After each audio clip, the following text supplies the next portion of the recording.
Good Thursday evening, everybody. October the 3rd. And it's officially time to begin feeding hay. I was hoping to hold off till about the 15th, but weather's not cooperating.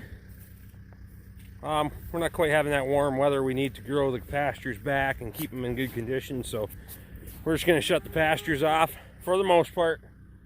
We got a little work to do down here on the fence. That fence line is going to stay there, but there's going to be one goes in right off this green gate, comes across and ties in out there somewhere, approximately, give or take. Not entirely sure. I might just fix this fence line, leave this whole extra area in here for feeding, winter feeding area too. Not 100% sure yet. I'm running through the math in my head, figuring out the area I need when I get the herd where I want it to be, and we'll see.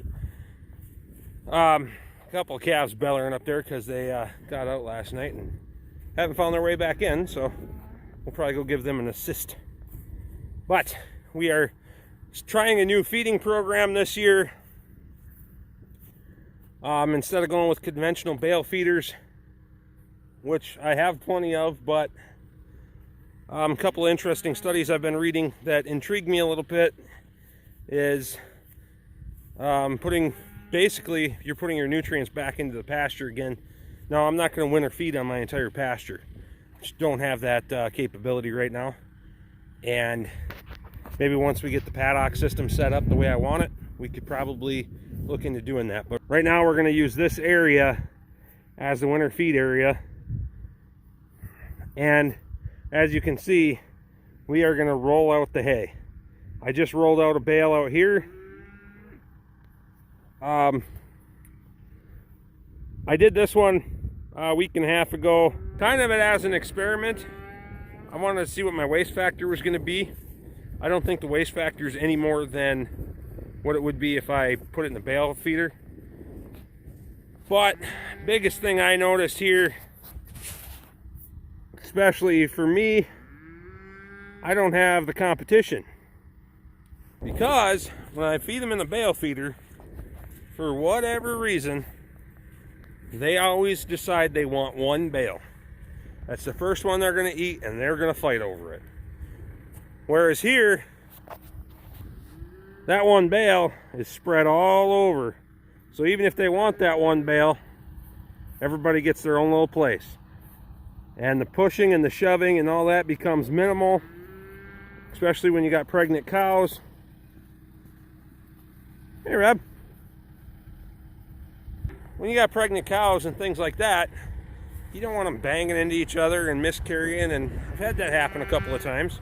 Or you get preemies, things of that nature. So now, right now, I'm rolling these out by hand. I don't want to be out here in 2-3 feet of snow doing that, but we got, we're gonna make an attachment for a 3-point on the tractor. I think it'll work out pretty well if my calculations are correct. I'm not real good at math, but I'm a little better than Squatch 253. Good look at the heifer calves that I'm keeping. A bunch of them are up here. That's last year's, that little runt. I'm on the fence about her, but a few of them. Beautiful little heifer calves. We kept all but one. And there are a couple of them up there that are out. We're going to go shoo them back in. We have one bull calf that has to be shipped, and we have 2 bull calves that are going to get steered. And we got some works coming here for changing up the herd a little bit. So we gotta rotate out some cull cows, probably bring in some new breeding stock for the bulls. A lot of things to do. Ever growing, ever changing. We got to get after it. So we're gonna go wrangle those bull calves. Hope everyone's having a great night. We'll talk to you guys again soon.